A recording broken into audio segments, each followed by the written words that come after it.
tardes a todos. ¿Cómo andan? Me presento, soy Mariano Bioca, coordinador general de la Cámara Argentina de FinTech. Les doy especialmente en nombre mío y de la Cámara la bienvenida al primer FinTech Webinar. Se trata de un espacio que estamos coproduciendo con el equipo de CMS, con quienes también coproducimos Argentina FinTech Forum, y básicamente tiene como foco generar espacios de interacción sobre temáticas que resulten estratégicas, ya sea de negocio o tecnológicas, que sean estratégicas para la industria fintech y industria financiera en general. Este ciclo va a tener, arrancamos con un ciclo de 5 webinars. Este primero será sobre tecnología y créditos, que ahora voy a pasar a presentar en breve. También tendremos uno sobre la explosión de los pagos digitales, tendremos otro sobre tecnología e inversiones, otro sobre API Economy y finalmente uno sobre aspectos legales de la industria fintech. Esta es una primera sesión de 5 webinars. Va a seguir, pero bueno, como propuesta inicial para arrancar, serán estos 5 los títulos. Como ustedes saben, la industria fintech es diversa. Tiene muchos verticales, tenemos empresas de crédito, empresas de pago digitales, empresas de inversiones, empresas de financiamiento colectivo, empresas de insurtech, empresas de servicios fintech B2B y empresas dedicadas a proveer tecnología fintech. Y ya, a ver, el 25% de la industria fintech argentina son empresas de crédito. Por eso, ya pasando a la presentación puntual de la charla de hoy, vamos a buscar explicar, mostrar e interactuar sobre cuáles son las tecnologías que hoy en día resultan estratégicas para que la industria del crédito pueda generar acceso para nuevos clientes. Así que, Axel, te pido si puedes pasar al siguiente slide. Muchas gracias. En el día de hoy tenemos un panel con referentes internacionales que en breve van a pasar a presentarse. Son Juan Esteban Saldarriaga, que es uno de los fundadores de Colombia FinTech y cofundador de RappiCredit, una empresa referente de crédito en Colombia. Tenemos a Facundo Cupi, que es quien lidera la estrategia de operaciones para mercado crédito en Latinoamérica. Y también tenemos a Daniel Negrotto, que es cofundador y CTO de Findo. Y básicamente vamos a arrancar la charla ya con una primera pregunta. Axel, te invito a habilitarles por favor las cámaras a los participantes.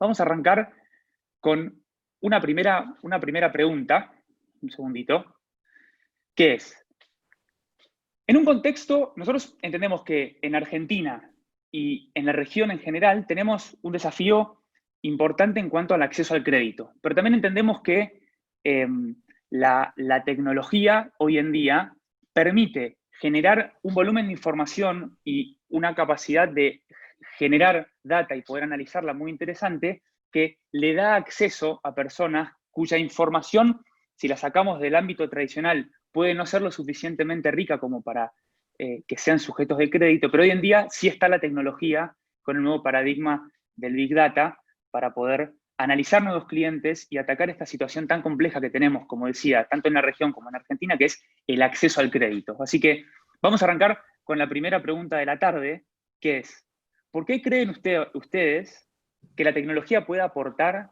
en el avance hacia la inclusión financiera? Daniel, te paso la palabra. Muchas gracias, Mariano. Bueno, soy Daniel Negrotto, CTO de Findo. Soy el responsable de los desarrollos tecnológicos y lo relativo a la investigación e innovación en el área de Data Science y algoritmos predictivos, que es lo que más aplicamos en nuestra FinTech.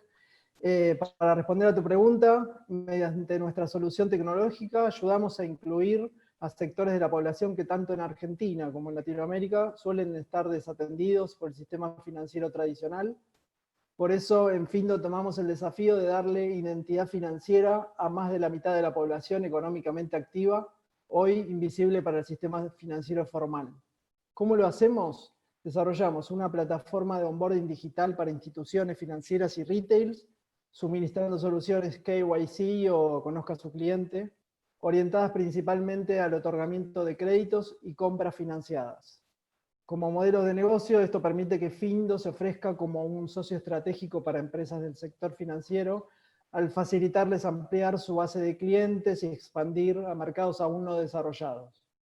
¿Cómo está formada esta plataforma? Incluye un módulo para efectuar la validación de identidad de los clientes, utilizando información antifraude y datos biométricos, y un módulo de scoring crediticio alternativo, que en conjunto conforman una arquitectura tecnológica escalable, segura, y que se puede integrar fácilmente a los sistemas de las organizaciones que nos contraten, usando para ello la interfaces API estándar. Así, el foco de nuestros productos tecnológicos está puesto en poder evaluar la identidad digital y la identidad financiera de clientes no bancarizados o con empleo informal o que carezcan de un historial crediticio previo, para ampliar así la base de acceso a servicios financieros. Bien, genial. Daniel, buenísimo. Aprovecho para meter, porque ya sé que van a empezar a surgir preguntas, y un punto que me olvidé de mencionar al principio y lo menciono ahora. Quienes tengan preguntas lo van a poder hacer mediante el chat, y sería ideal si nos indican si ustedes quieren que sea alguno de los speakers los que específicamente responda a su pregunta. Por favor, aclárenlo, así después ordenadamente al final podemos generar este espacio de intercambio. Bueno, Dani, muchísimas gracias. Facu, te paso la palabra. Hola a todos, mi nombre es Facundo Cupi. Una breve introducción. Yo estoy en el mundo de las finanzas y tecnología desde que empecé mi carrera. Trabajé en KPMG y Microsoft. Hace 8 años entré en Mercado Libre, al principio en el área de Investor Relations, Corporate Development y Estrategia. Y hace unos 4 años tuve la oportunidad de empezar junto con Martín de los Santos el negocio de mercado crédito dentro de Mercado Libre, donde básicamente empezamos a financiar pymes y consumidores que operen en nuestra plataforma. Actualmente, ya lo dijo Mariano, me desempeño como jefe de operaciones y estrategia, en donde mi responsabilidad es mirar el negocio como un todo y todos los países para definir la estrategia de crecimiento, rentabilidad, fondeo y analytics. Facu, te hago una pregunta para entender el scope de tu rol. ¿Cuáles son los países en los cuales Mercado Crédito actualmente está funcionando? Yo para que la gente pueda entender el scope de tu charla. Dale, gracias, Marian. Nosotros hoy estamos en Argentina, Brasil y México, que son los países más grandes en donde opera Mercado Libre. Con el paso del tiempo vamos a ir lanzando más países, pero hoy estamos en esos 3 países. Bien, genial, gracias. Estabas contando lo de la lo que iba a mencionar es los principales motivos por los que nosotros empezamos este negocio hace 4 años, es porque veíamos que lo que comentaba Mariano de la falta de inclusión financiera en la región, se veía también reflejado en nuestra plataforma. Antes de empezar, nosotros hicimos una encuesta a nuestros vendedores, y ellos, el 75% de los vendedores que operan en la plataforma declararon tener necesidad de capital de trabajo, pero solo el 18% declaró tener acceso en el sistema formal. Si lo miramos de la perspectiva de los compradores, hoy el e-commerce es un servicio bastante orientado a perfiles bancarizados, dado que el principal medio de pago hoy son las tarjetas de crédito. Si hablamos de Argentina, por ejemplo, hoy se estima que el 30% de la población argentina tiene una tarjeta de crédito para operar. Sin embargo, cuando miramos nuestra plataforma, hoy más del 70% de los compradores de Mercado Libre tienen una tarjeta de crédito. Con lo cual ahí veíamos una oportunidad significativa en ofrecer un nuevo medio de pago o financiación para poder incluirlo financieramente al e-commerce en general. ¿Qué ventajas tiene Mercado Libre desde la tecnología para resolver este problema? Son básicamente tres. El primero es el alcance. Si bien Mercado Crédito hoy está solo en 3 países, Mercado Libre opera en 18 países. Tenemos más de 10 millones, de 11 millones de vendedores en la plataforma y más de 40 millones de compradores, con lo cual es una buena manera de alcanzar un montón de gente que hoy no está pudiendo acceder. Por otro lado, somos una empresa que nació digital, con lo cual tenemos muy buena tecnología para resolver estos desafíos y también tenemos mucho foco en experiencia del usuario para ofrecer un producto fácil de entender y transparente, que eso es algo que no estaba pasando. Y por último, y ya para cerrar, este es un negocio que además de ser rentable, se complementa muy bien con todo el ecosistema que tiene Mercado Libre y potencia nuestra propuesta de valor. Vendedores bien financiados pueden invertir en su negocio y generar más stock y por ende operar más en la plataforma. Y como dije antes, compradores con mayores alternativas para pagar van a poder tener la posibilidad de comprar más en nuestra plataforma. Bien, buenísimo. Juan Esteban, te pasamos la palabra. Mariano y a todos, muchas gracias por la invitación aquí, el extranacional del equipo aquí argentino.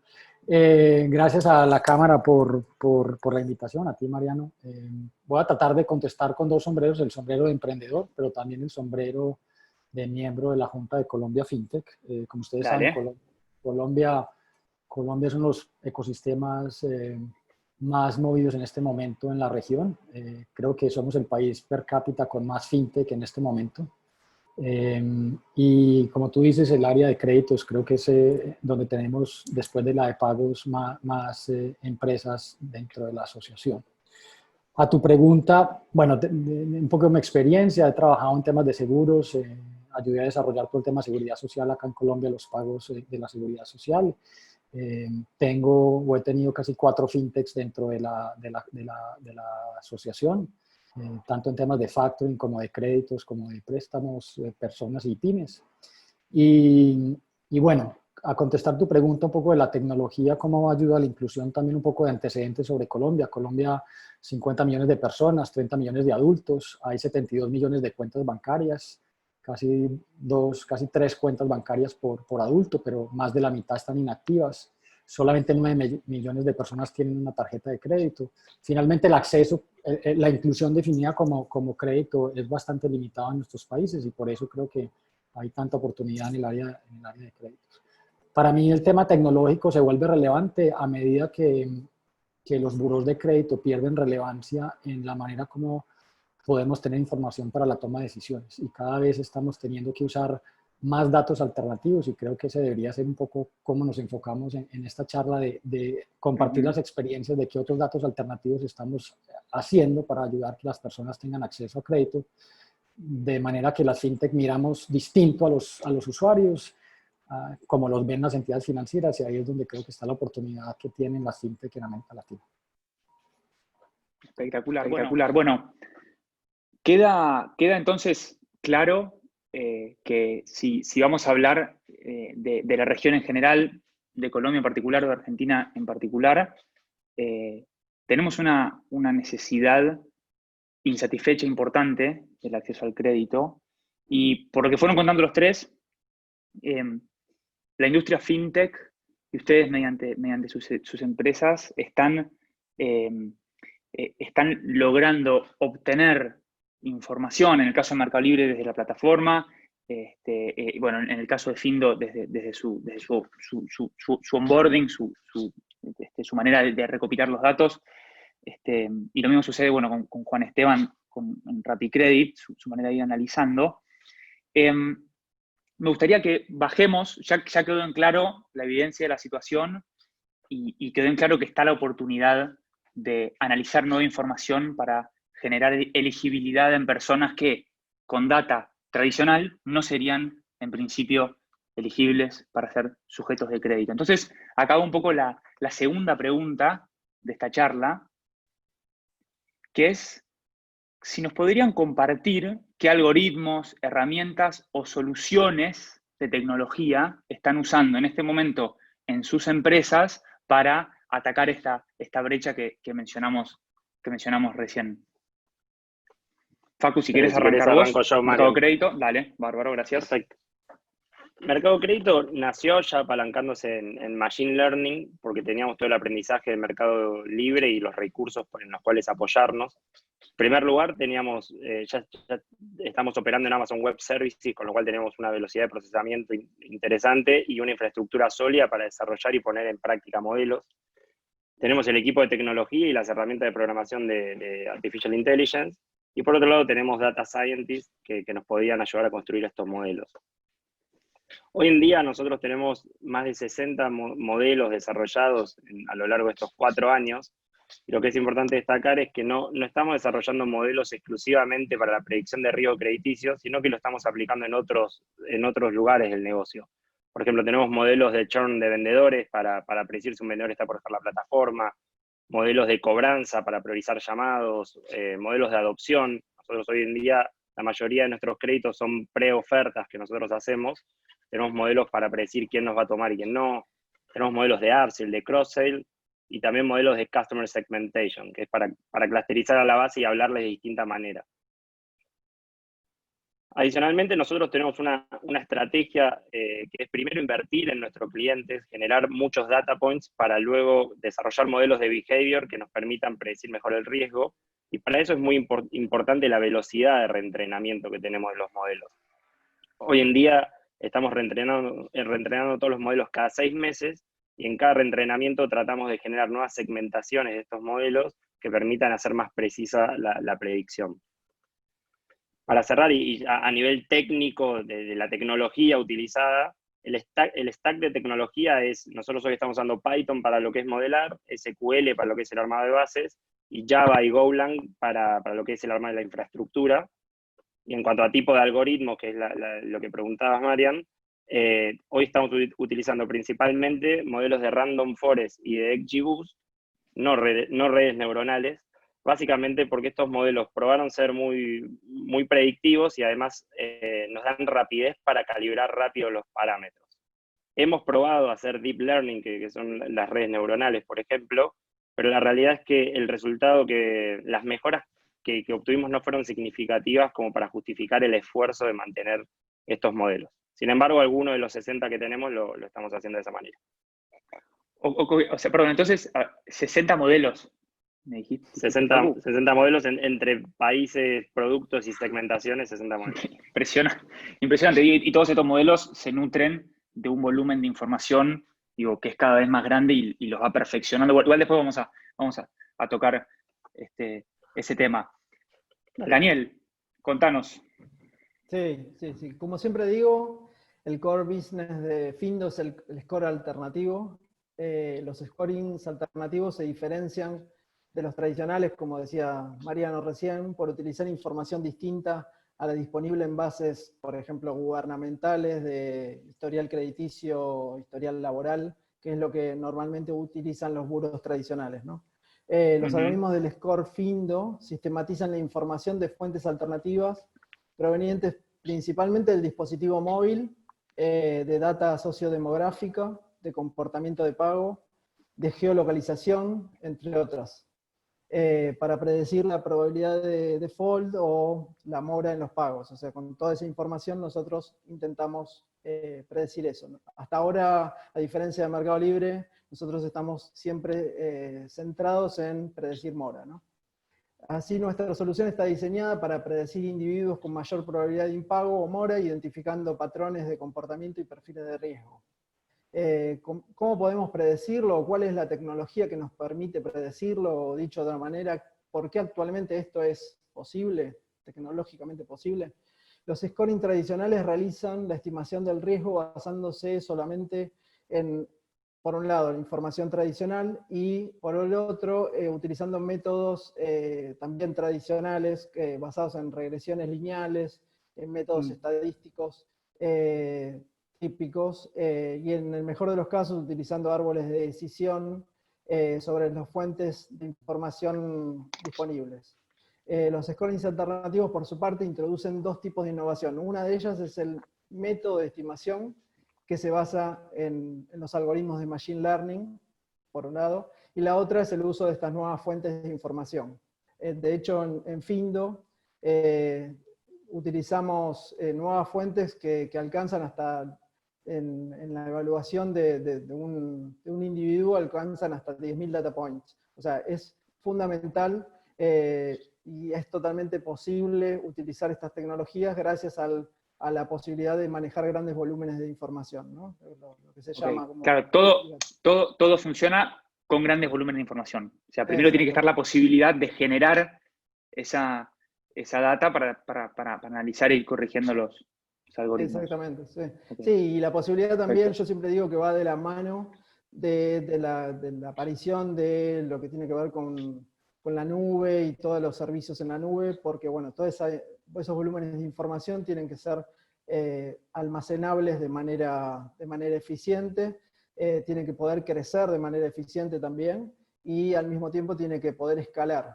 Entonces, con respecto, y ya yendo más a lo que tiene que ver con los algoritmos de Machine Learning, lo que mejores resultados vienen mostrando, y se ve así en el estado del arte, lo que está publicado en la literatura también, y todo lo que tiene que ver con investigación, sobre todo como decía recién Facundo, en árboles basados en tipo de random forest, ensambles de árboles. Support Vector Machine también son muy utilizados para hacer scorings.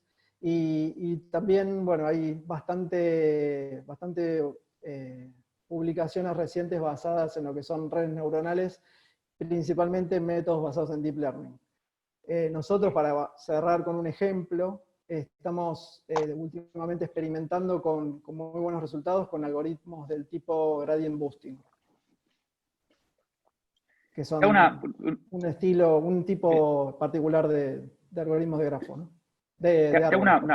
Tengo una pregunta, Daniel, para entender, para quien está escuchando, digo, estamos hablando de miles de data points, y entender, digo, esos miles de puntos, ¿de dónde los absorben ustedes? La mayor parte en nuestro modelo vienen del dispositivo móvil. Por eso nosotros necesitamos que las entidades que trabajan con nosotros desarrollen o tengan una app. Esa app en general se la podemos desarrollar nosotros también, es parte de la plataforma.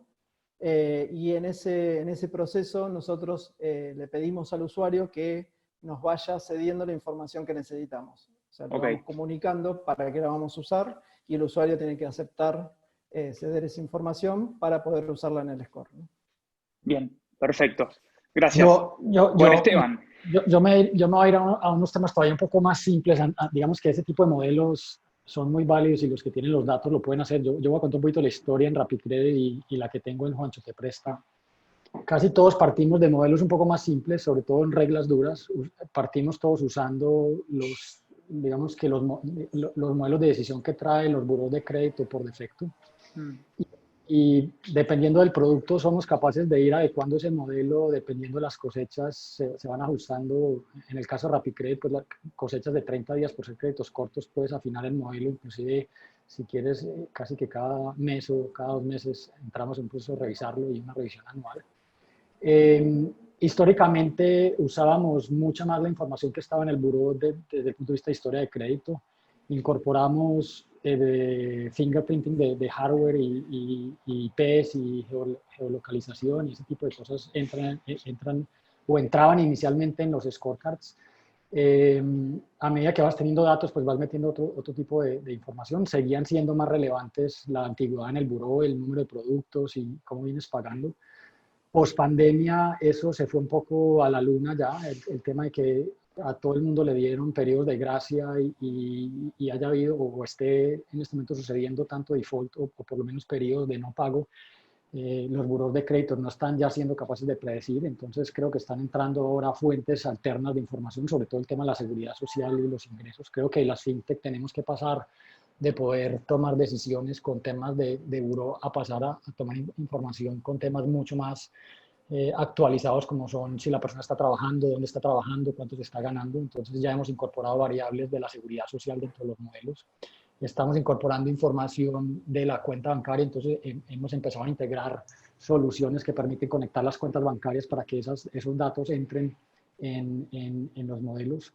Creo que uno de los temas que aquí más estamos empujando es calcular bien la capacidad de pago y cuánto le tienes que prestar a la persona. Entonces los modelos que calculan o predicen los ingresos de la persona son cada vez más relevantes.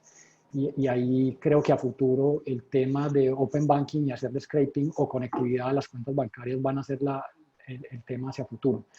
En Colombia tenemos dificultades con los modelos de data alternativa porque aquí digamos que las leyes o la ley de habeas data es bastante estricta.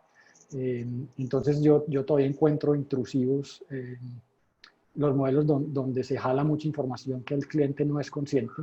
Si bien ayuda a los modelos de crédito, pero para mí un poco en el largo plazo ese es un trade-off que vamos a tener que ir haciendo entre reguladores, fintechs y clientes, hasta donde esa información, digamos, el cliente está dispuesto a darla, la podemos usar, para qué la podemos usar. Pero definitivamente la data alternativa es el futuro, sea que la podamos jalar del dispositivo vía una app que él baja a su celular, sea que nos la comparte por otros medios, sea que nos integramos a información externa como la cuenta bancaria o sus seguros o su seguridad social. Ahí es donde creo que está el futuro. Bien, buenísimo. Bueno, gracias a los tres. Repasando, para quienes se están sumando ahora, ya charlamos sobre la necesidad de acceso al crédito. Recién charlamos sobre la disponibilidad tecnológica, las tendencias tecnológicas que están ayudando al análisis de nueva información para lograr cerrar esa brecha de necesidad de crédito que mencionábamos recién.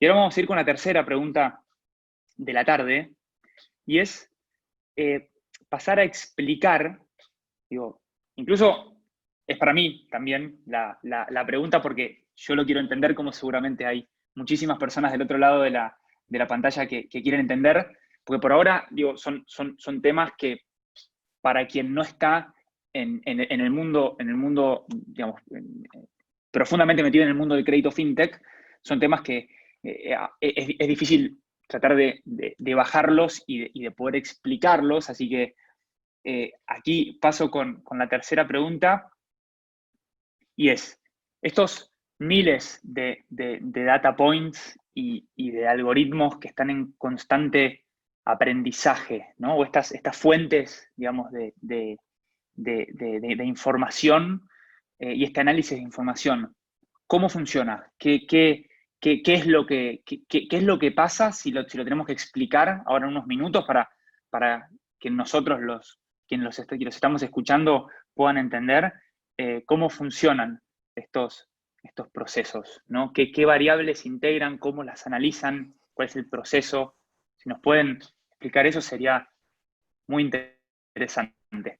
Sí, arranco contestándote, Mariano. Básicamente nosotros, esas variables, las que consideramos críticas en cada uno de los modelos, pues como bien todos hablamos de miles de variables, finalmente, o por lo menos en mi experiencia, las variables críticas son contadas hay veces en la mano. Y van cambiando, eso sí, van cambiando a medida que vamos haciendo los análisis estadísticos. Pero finalmente las variables para mí siguen siendo limitadas en el sentido que las que verdaderamente discriminan no son muchas tampoco. Estamos trabajando, por ejemplo, con un motor de decisión argentino que estamos integrando en nuestro proceso, que nos permite verdaderamente tomar decisiones en los modelos de riesgo minuto a minuto, porque cuando uno arranca dependiendo de un motor de decisión del buró de crédito o que tú no controlas, puedes demorarte en tomar decisiones que hacen pues que pierdas oportunidades o que el default se te salga de control. Entonces, es muy importante que las fintech tengan o mantengan control sobre esas decisiones de underwriting, de tomar de crédito. Tienen que ser decisiones que puedan ser tomadas relativamente rápido. Recomiendo que tengan siempre a una persona de riesgos que conozca de este tema estadístico, o sea, el modelo que quieran usar, pues de los distintos que hay. Pero en general, mi experiencia es con unas reglas duras relativamente simples, a quién le quiero prestar y luego mirar si la persona, puedo mirar algún tema de historial de crédito para atrás. Puedo saber qué se gana y puedo ver por dónde se está ganando el dinero. Es relativamente fácil para tomar una decisión de crédito. Gracias. Facu. Estás en mute. Suele pasar. Ahí vamos. Ahí estamos. En el caso del mercado de crédito, nosotros hoy estamos utilizando más de 2.500 variables. A diferencia de RappiCredit, nosotros estamos usando prioritariamente información alternativa y propia. Para darles un ejemplo y llevarlo más a tierra, tenemos el modelo de consumo, para préstamos al consumo. Hoy tenemos variables como ser transaccionales de Mercado Libre, que es el ticket promedio de compra, cantidad de compras, medio de pago, si vende, cuánto vende, variables de ese estilo. Tenemos información de navegación, por ejemplo, si están haciendo preguntas, a qué hora navegan en Internet, información de ese estilo.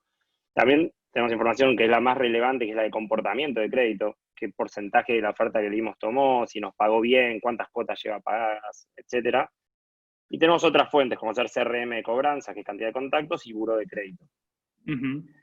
Lo más relevante de esto es que hoy el 90% de nuestras decisiones son tomadas, o más del 90% de nuestras decisiones son tomadas con variables que no son buró de crédito, son tomadas con información propia.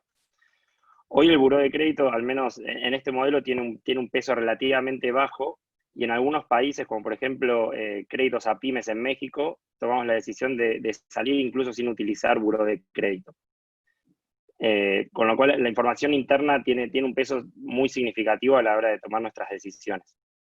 Esto varía país a país, ¿no? En Brasil el buró de crédito puede ser un poco más relevante que en el resto de los mercados. Para llevarlo más a tierra y ponerlo en un dato de color que se pueda entender, un ejemplo sería, por ejemplo, un vendedor que declara una dirección y esa dirección coincide con la que detectamos por geolocalización, es menos riesgoso que uno que tiene diferencias. O navegadores nocturnos son más riesgosos que navegadores no nocturnos, como para poner ejemplos. Evaluamos otras posibles fuentes alternativas de información que no son propias, como ser redes sociales, que en nuestro caso puntual no nos están ayudando a discriminar el riesgo crediticio, pero sí nos ayudan a detectar fraude. Después creemos que hay otras posibles que hoy no estamos utilizando, pero eventualmente las vamos a usar, como la información impositiva. En México, por ejemplo, es bastante sencillo conectarse al SAT, que es el AFIP de allá, y que los clientes tengan acceso a su información. También en el mundo se están utilizando ERPs contables, pero en la región no hay ERPs que tengan toda su información en la nube y actualizada. Después vemos mucho valor en la información de las telefónicas o del celular, como mencionaba antes Daniel. Nosotros no tenemos esa información, pero creemos que hay muchísimo valor para agregar desde ese lado. Y la última variable que creo que la mencionó también Juan Esteban, que hoy todavía no existe, pero sería Open Banking. Esperamos que el día de mañana los bancos puedan abrir sus APIs y las personas puedan compartir su información. Creemos que eso va a ayudar mucho a los modelos de riesgo. Ese es un temita que después voy a repreguntar. Ahí vamos a dar un espacio más para charlar sobre Open Banking. Gracias, Facundo. Daniel, te pasamos a vos. Bueno, perfecto. Como decía anteriormente, y por ahí contando un poquito más cómo son los procesos y cómo es la cocina que hay atrás de todo el manejo de este tipo de información, los aspectos innovadores de estos scores se basan fuertemente en las nuevas fuentes de información. Esta información suele tener distinto tipo de formato, origen, estructura, y por lo cual es imprescindible contar con bases de datos que recopilen y almacenen esa información en una forma semi o no estructurada. La ventaja de este enfoque es poder armar repositorios de información con toda la data que se va colectando y que después se va a analizar si es útil o no para el cálculo del score predictivo. De hecho, a nosotros nos ha pasado Daniel, que... te hago una pregunta para hablas de información semi o no estructurada. ¿A qué te referís? Para quien no sepa, como yo, el tema, ¿cuál es la diferencia entre semi y no estructurada? O sea, la idea es poder guardar información sin de antemano estipular qué tipo de formato va a tener esa información. O sea, uno de antemano no sabe si, por ejemplo, va a tomar la estructura no sé, del modelo de un dispositivo, de un celular. Esa estructura viene con una serie de datos, dependiendo del modelo, dependiendo del dispositivo. A veces hay más datos, a veces hay menos datos, y uno no define una estructura rígida con columnas, como se armaría en un Excel, como se arma en una tabla relacional tradicional, sino que almacena la información en un formato donde después, en el futuro, se va a extraer la data necesaria. O sea, se va a convertir eso a un formato estructurado para después extraer de esa manera la data que sí es necesaria y se va a tirar la que no sirva, ¿no? Ok. O sea, básicamente es eso, es guardar la información de una manera preliminar y después se la va a procesar para poder convertirla en un formato estructurado. Esa conversión justamente es lo que normalmente se denomina procesos de transformación, ETL, que es lo que permite después disponibilizar los datos en el formato que se va a necesitar para después consumirlos con el algoritmo de scoring que finalmente va a calcular el score, ¿no? El valor de la predicción. En este proceso se deben calcular normalmente también nuevas variables complejas. Eso también es lo que le agrega mucho valor y lo que permite que las predicciones sean mucho más precisas, que generen valor agregado y que sean significativas para separar correctamente según los objetivos del score. Esto justamente lo comentaba recién Juan Esteban. O sea, variables que tienen un alto poder predictivo o tienen un alto poder de separación entre buenos y malos de lo que uno quiere predecir. Por ejemplo, nosotros utilizamos varios algoritmos y estructuras de datos auxiliares, como grafos, grafos de contactos, información geográfica, para inferir nuevas variables en función del entorno social, geográfico y del comportamiento de un individuo. Por lo tanto, no alcanza con contar solo con grandes volúmenes de información o datasets masivos, sino que es central utilizar algoritmos auxiliares y estructuras de datos complementarias para procesar esa información y obtener así variables de calidad que tengan un peso relevante en la predicción del score final, ¿no? Bien, gracias. Si hay algo que aprendí en este tiempo trabajando en la industria fintech, en la cámara, interactuando con cientos de emprendedores de Argentina y de distintas partes del mundo, es que siempre todo emprendedor fintech está muy atento a la tendencia global, ¿no? En distintos temas. O sea, entendemos que lo que puede estar sucediendo en Asia en cuanto a crédito fintech puede ser una innovación que perfectamente sea planteada en Argentina y que funcione, y así digo, en todos los ámbitos. Mencioné lending porque estamos hoy hablando de crédito, pero en el plano de esta situación, ¿no? Donde siempre estamos muy atentos, no solo de mirar el mercado local, sino de entender el mercado internacional, les pregunto, y así de paso también ampliamos el foco de la charla y no solamente nos ponemos con temas de scoring. ¿Ustedes están viendo en el mundo, en la región, en Argentina, que haya otras tecnologías, otras tendencias u otras aplicaciones que estén ayudando a esta situación del acceso al crédito, que estén siendo funcionales a seguir trabajando en cuanto a la inclusión y ayudar al acceso? ¿Ven otros desarrollos que resulten interesantes en este aspecto? Arranco yo.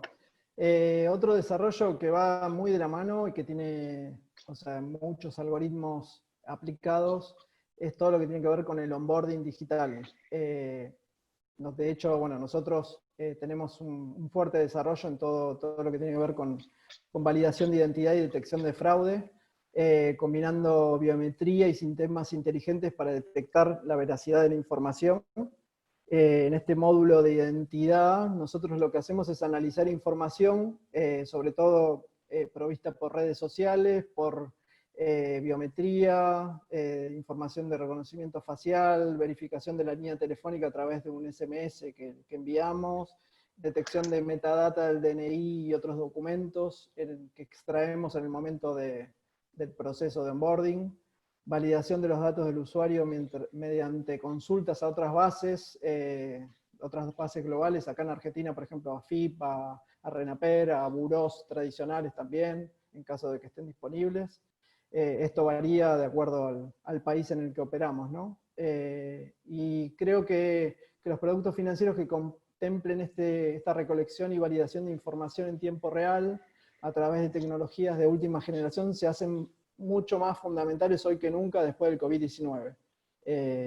Creo que sobre todo por el proceso de digitalización creciente al que vamos. Entonces, en ese marco, es fundamental tener un muy buen proceso de onboarding. Y bueno, y justo en Findo acabamos de lanzar un nuevo producto que se llama Bio, que integra todos estos servicios de identidad y score que vengo contando, que vine contando recién. Y puede usarse para validar no solamente el otorgamiento de créditos o la financiación de productos, sino también para validar transferencias, pagos, operaciones en línea y todo otro tipo de operación digital que por seguridad requiera una doble autenticación o un segundo medio alternativo, un token. Estamos desarrollando también nuevos features para ese producto de validación con tecnologías basadas en tokens, voz, rostro, firma, incluso huella digital. O sea, eso es un poco lo... Daniel, te hago una pregunta para que nos respondas brevemente, pero no quiero que después se nos pase. Mencionaste redes sociales. Cuando arrancaste tu respuesta mencionaste redes sociales. Cuando decís redes sociales, uno automáticamente piensa en Facebook, Twitter, Instagram. ¿Hay alguna red, bueno, LinkedIn, hay alguna red en particular que resulte especialmente rica? Digamos, donde ustedes vean que sirve particularmente para este análisis. ¿Tiene alguna red social que sea más predilecta que las otras? En general, a través de la plataforma de Findo, la que más se usa por lejos es Facebook. Bien. Y nosotros tomamos la información del sign-in, o sea, de la persona cuando arranca el proceso, tiene que usar una red social o un mail en el caso de que no tenga. Bien. En ese momento, la red social te da ciertos datos, ciertas variables extra que la persona aceptó ceder en el momento del sign-in. Cada vez son Perfecto. menos las variables de las redes sociales. O sea, las redes sociales...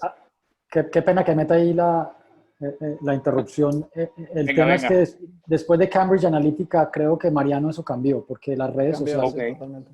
Entonces yo creo que había un antes de Cambridge y un después de Cambridge y también lo que diría es que depende del producto. Hay productos que de pronto LinkedIn te va a tener mejor información que Facebook. Entonces eso también depende del producto. Vale.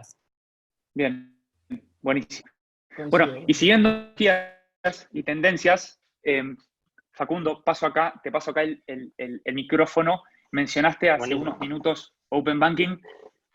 ¿Qué ves? ¿Qué están viendo ustedes de mercado crédito con esta situación? Sí. No, particularmente Open Banking creemos que esa es una oportunidad muy, muy relevante para lo que es el mundo del crédito. En Europa está muy avanzado, en Latinoamérica aún no.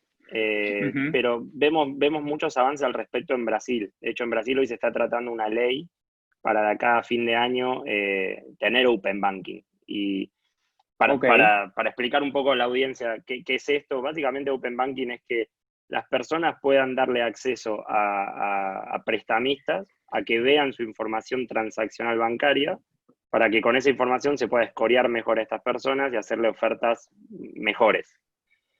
Nosotros, por ejemplo, en Mercado Libre, nosotros tenemos nuestras APIs abiertas. O sea, si una persona quiere dar acceso a su información en Mercado Libre, lo puede hacer logueándose en el sitio del prestamista. Lo que creemos que es muy relevante que todos los bancos lo hagan de esta manera para poder tener modelos más sólidos, poder escorear mejor a las personas y por ende ofrecer mejores condiciones, ¿no? Como por ejemplo una menor tasa. Ahí, solo otras tendencias que vemos relevantes en el mundo para facilitar la inclusión financiera, una es firma digital. Ahí vemos bastante disparidad entre los países. Por ejemplo, en Argentina, para tener un título ejecutivo, necesitamos una firma holográfica o seguir un protocolo de firma digital al cual pocas personas participan. Mientras que en Brasil podemos tener títulos ejecutivos con una aceptación de términos y condiciones. Con lo cual, creemos que en este frente también se puede avanzar mucho para mejorar las garantías a los online lenders y por ende también mejorar las condiciones. Bien, buenísimo. Y Juan Esteban. ¿Ibas a decir algo más, Facundo? No, simplemente el último que me parece importante es el Idea Validation que mencionó Daniel. Me parece que es fundamental, uno de los mayores desafíos que tenemos es el fraude. Y al respecto, hablando de benchmark mundiales que vos decías, Mariano, a mí me parece fabuloso lo que está pasando en India con Aadhaar, en donde ya tenemos más de 1.200.000 personas con una identidad digital y ya se está pudiendo tomar créditos con una simple validación de datos biométricos. Ese es impresionante. Es el ideal en cuanto a ID validation. Sí, digamos que para mí, entrando de lo macro a lo micro, el tema Open Banking creo que es lo que todos los gobiernos y todas las asociaciones tenemos que empujar para que los datos de los usuarios sean abiertos y podamos usar esa data para tomar decisiones. En el caso colombiano, el tema que más nos preocupa ahora es el fraude bancario y básicamente se dio porque el gobierno en general pusimos unas metas grandes de inclusión financiera definida como el uso de al menos un producto financiero y ese producto pues es una cuenta bancaria y en esos procesos de apertura de cuentas bancarias digitales y la salida a operación de muchas billeteras, el KYC para mí no fue suficientemente bien definido desde un principio con unas mínimas condiciones. Como les decía, hay 72 millones de cuentas, de las cuales 15 millones fueron aperturas digitales, la mitad están inactivas o abandonadas y hay un gran porcentaje que fueron abiertas por la persona que no es. O sea, alguien se hizo pasar por Juan Esteban abriendo una cuenta. Y eso le pone a todo el sistema ya, digamos que unas dificultades muy grandes, tanto a los bancos como a las compañías lending para que prestemos y entonces se hace imperativo montar procesos de validación de identidad y cómo detectar el fraude. Y ahí ya nos encontramos con problemas, y voy a hablar del caso colombiano. La cédula colombiana, los hologramas y la manera como está hecho la cédula tienen reflejos que no permiten que ese proceso de revisar la biometría contra la cédula se puedan hacer de manera fácil por los algoritmos, porque precisamente la cédula tiene unos reflejos de luz y el algoritmo no está hecho para ese tipo de cosas. Entonces uno se encuentra ahí con realidades como el mismo documento colombiano que no permite hacer esa cosa. Digamos que ese proceso. Creo que tenemos que seguir desarrollando el tema de APIs en los bancos y vuelvo al Open Banking, pero cuando no está el Open Banking, pues recurrimos a procesos como el scraping bancario y ahí hay proveedores, tanto hay uno en Uruguay, hay varios en Europa como Eurobits, como hay otro de Escocia muy bueno que se me fue el nombre en este momento, pero básicamente lograr que el usuario se loguee a otros sitios y mediante ese proceso podamos validar que es la persona quien dice ser. Creo que el reto más grande que tenemos todos hoy en día de los que hacemos crédito digital es el fraude bancario y la suplantación. Para mí, o por lo menos en mi experiencia, es mucho más, digamos que el default viene más por los fraudes que por el riesgo crédito. El riesgo crédito uno lo puede manejar, hay información para hacerlo. El riesgo de suplantación, ningún modelo de crédito te lo va a aguantar, porque finalmente el modelo está evaluando a Mariano, pero resulta que no es Mariano. Entonces, que no es Mariano, claro. Entonces ahí es donde resulta importante el fingerprinting del hardware, banderas rojas de las IPs o localización.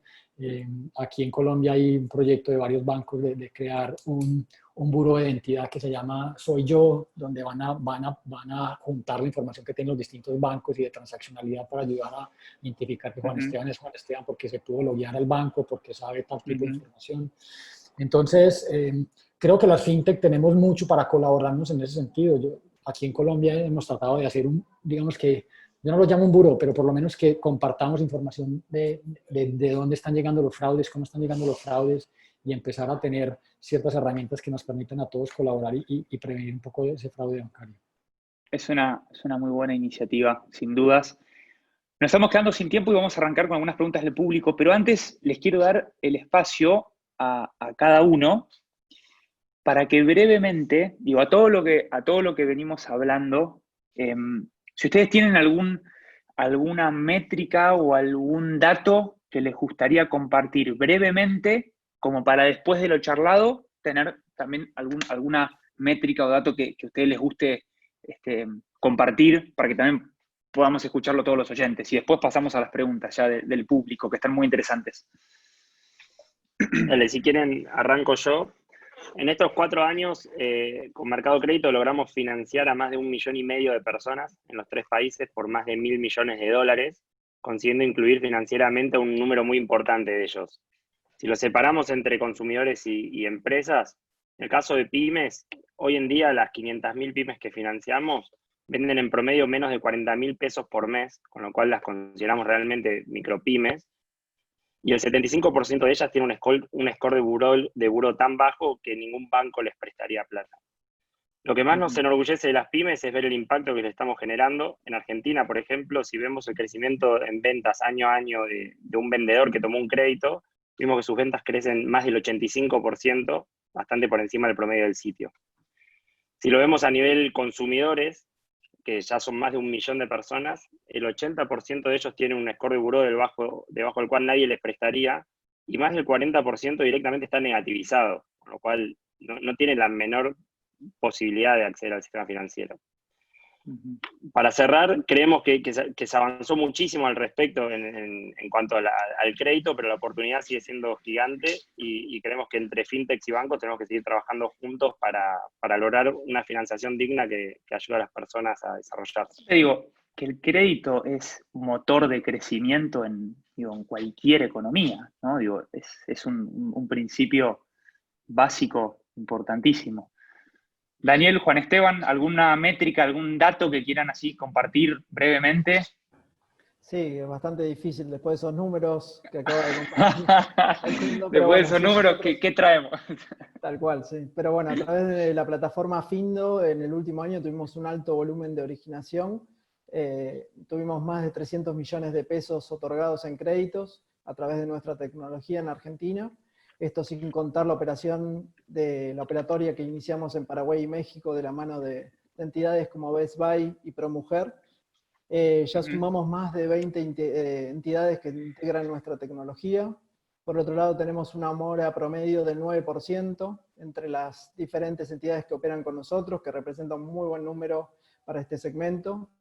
Y hemos otorgado más de 20.000 créditos a personas, de las cuales un 40% de esas personas no habían accedido nunca al sistema financiero formal, por ser cuentapropistas o tener oficios que tenían la capacidad de pago, pero no estaban, no tenían historial financiero crediticio para demostrarlo.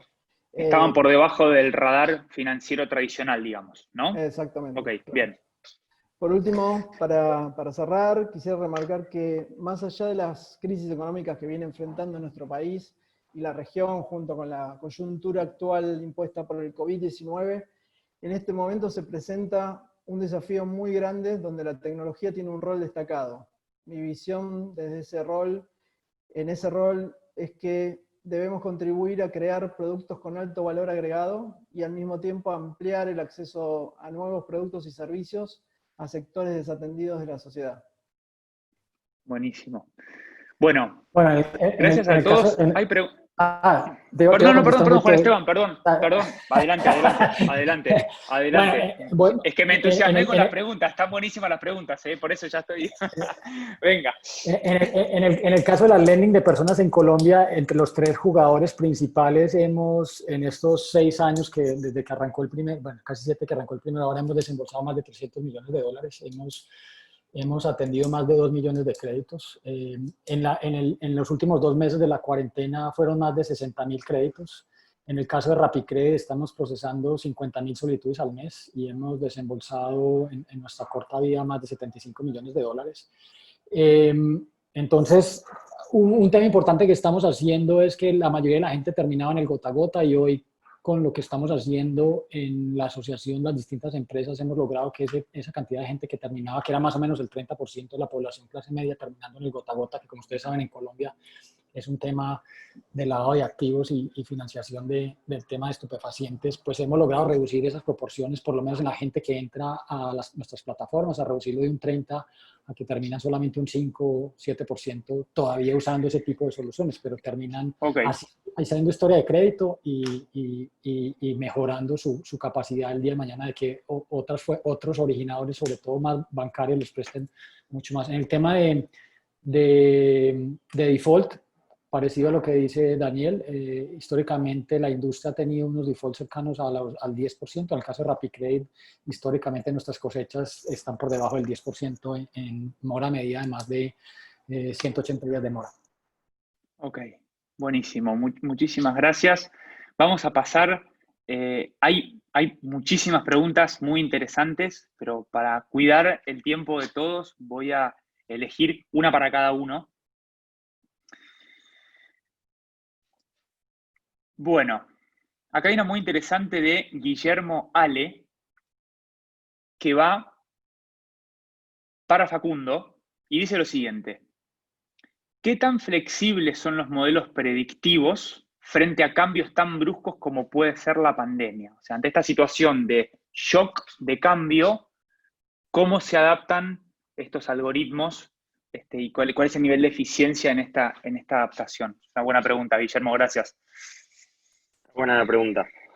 Sí, yo creo que es un desafío y lo vamos a tener que ver ahora en los próximos días, pero la realidad es que estos modelos fueron entrenados en un contexto distinto del actual, entonces es difícil ver cuál va a ser el resultado, pero sí lo que diría es que lo más importante es la velocidad a la que logremos aprender y adaptar el modelo a esta nueva realidad.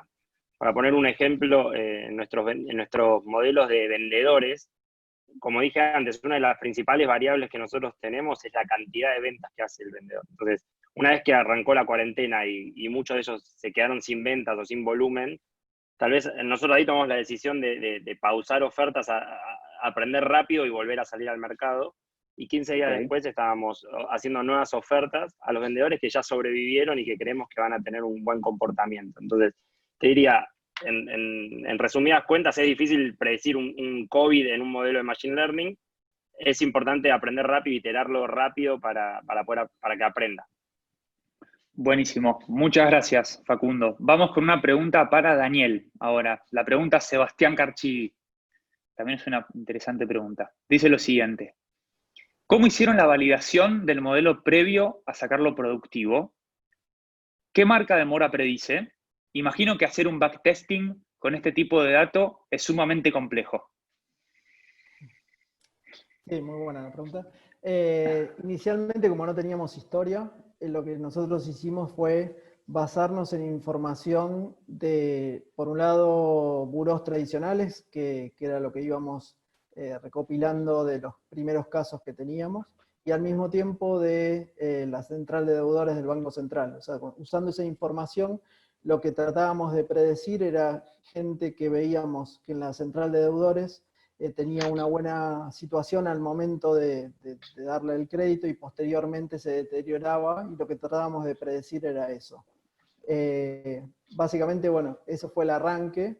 Después, bueno, ya fuimos iterando muchas versiones y muchos modelos del score, y hoy ya tenemos suficiente información como para entrenar con datos propios y para entrenar con el aprendizaje que fuimos tomando de nuestra propia plataforma, ¿no? Pero inicialmente fue así. Bien, buenísimo. Una para Juan Esteban, para poner la lupa más en la región, bueno, puntualmente obviamente en Colombia. En algún momento, ojalá pronto, vamos a salir del confinamiento, el aislamiento que generó la pandemia, y que no hace falta explicar porque estamos todos desde casa. ¿Vos crees que la industria del crédito fintech, con su capacidad y su eficiencia en originar, en detectar el usuario, de analizarlo y hacerlo sujeto de crédito, ¿vos crees que nuestra industria va a tener un rol importante en esa reactivación? Y acá, bueno, puedes hablar por Colombia, por la región en general, que tenemos situaciones bastante similares. No, más que lo creo es que ya lo estamos viviendo. Creo que el problema todavía de las fintech sigue siendo escala y aparte tal vez de Mercado Pago y el tema, digamos que pocas tienen la escala que tiene Facundo, pero en general yo creo que sí, totalmente, la tecnología de las fintech estamos ya haciendo cosas y está causando que los bancos y las instituciones financieras hagan cambios y cambios mucho más acelerados de pronto los que estuvieran haciendo si estuvieran solas. Creo que va a ayudar a que ese tipo de alianzas y de cooperaciones se hagan mucho más rápido porque los bancos también se han dado cuenta que es difícil tener la agilidad que tenemos las fintech y entonces ahí yo estoy viendo que hay una mucha más disposición para trabajar de manera conjunta. Entonces, completamente de acuerdo. Creo que tenemos que solucionar problemas. El problema del fondeo para mí sigue siendo como la limitante grande que tiene la industria fintech en la región y es un poco regulatorio. Tenemos que desarrollar todo el tema digamos, de peer-to-peer lending, permitir el tema de cómo la industria se puede fondear y ojalá sean los mismos bancos los que puedan fondear y que nosotros, la fintech, seamos los que estemos atacando los nichos. Entonces, claramente estamos ahí. Lo que pasa es que falta escala y ese tal vez es el reto que tenemos todos. Están empezando a llegar inversionistas. O sea, para mí ha sido sorprendente que en esta época donde todos, o por lo menos los locales, aquí estamos tan agobiados con todo este tema, hay inversionistas de afuera que están viendo que es la oportunidad para entrar a Argentina, para entrar a Colombia, para entrar a los distintos países, mirar estas fintech que tienen una atracción en un nicho y verdaderamente meterle ingresos para que verdaderamente hagan un impacto todavía mayor al que estamos haciendo. Buenísimo. Bueno, les quiero agradecer muchísimo a los tres y a todas las personas que participaron. Lamentablemente hay muchísimas preguntas, pero estamos cortos de tiempo, ya tenemos que ir cerrando y les agradecemos muchísimo habernos acompañado. Nuevamente, a ver, así como dije al principio, estos espacios son para poder acercar temas que resulten estratégicos, pero no solamente hablar de los temas, sino que lo cuenten referentes de Argentina, de la región, del mundo, y así seguir generando espacios de intercambio y podamos todos conocer cada vez más sobre la industria fintech que tanto valor tiene para agregar a nuestro país y a la región en general. Así que les agradezco mucho y le pido a Axel si puede por favor pasar la nueva, ahí va, la nueva pantalla. En este QR que ustedes ven ahí pueden acceder al link de inscripción para el próximo FinTech Webinar. Ahí rápidamente lo pueden leer, es muy simple, que va a ser sobre pagos digitales. Y nuevamente agradecerle muchísimo a Juan Esteban, a Facundo, a Daniel y por supuesto al equipo de CMS que nos han acompañado en este kickoff, esta primera sesión de FinTech Webinar, que se va a poner cada vez más interesante. No sé si Daniel, Juan Esteban, Facundo quieren decir ahí una despedida con alguna conclusión, algún datito final para darle el broche de oro a esta charla que tan interesante estuvo. No, yo solamente agradecer a todos los participantes que pues, llegó en algún momento casi a los 200, así que bueno, gracias por escucharnos y cualquiera que tenga alguna de las dudas que no pudimos responder, si me la quieren mandar, encantado, después la contesto por mail o por algún otro medio. De parte mía, Mariano, muchas gracias. Para mí hay un tema que me gusta mucho, es que están llegando fintechs argentinas a Colombia, entró Money, entró Solventa, creo que también es argentina. Como te digo, estamos usando un motor de decisión argentino y veo cada vez más ese talento que ustedes tienen que en temas de mercadeo, análisis de datos, definición de nichos. Me parece que para la industria local, por lo menos acá en Colombia, es muy importante que entren esos competidores y hagan mover la industria tanto a los bancos como a las no fintech. Siempre que hay competencia salimos ganando todos y sale ganando el cliente. Entonces, de verdad que muy contento, de pronto un poquito desafortunado porque de pronto el mercado de ustedes siendo tan grande, pero con sus dificultades, pues les ha tocado irse a mirar otros países, pero creo que hay unas oportunidades muy grandes de que toda la trayectoria que tienen ustedes se pueda empezar a implementar en países como México, Colombia, Brasil. Ese tema me ha parecido. Muchas gracias. Y de mi lado, también para cerrar, agradecerles a la Cámara Argentina, a CMS, por organizar este espacio. Me parece que compartir buenas prácticas también nos ayuda incluso a la industria y a los participantes por por habernos escuchado. Cualquier pregunta también abierto a hablar por fuera de esta reunión. Gracias a todos. Dale. Bueno, muchísimas gracias a todos, que terminen muy bien el día y gracias por acompañarnos. Que estén muy bien.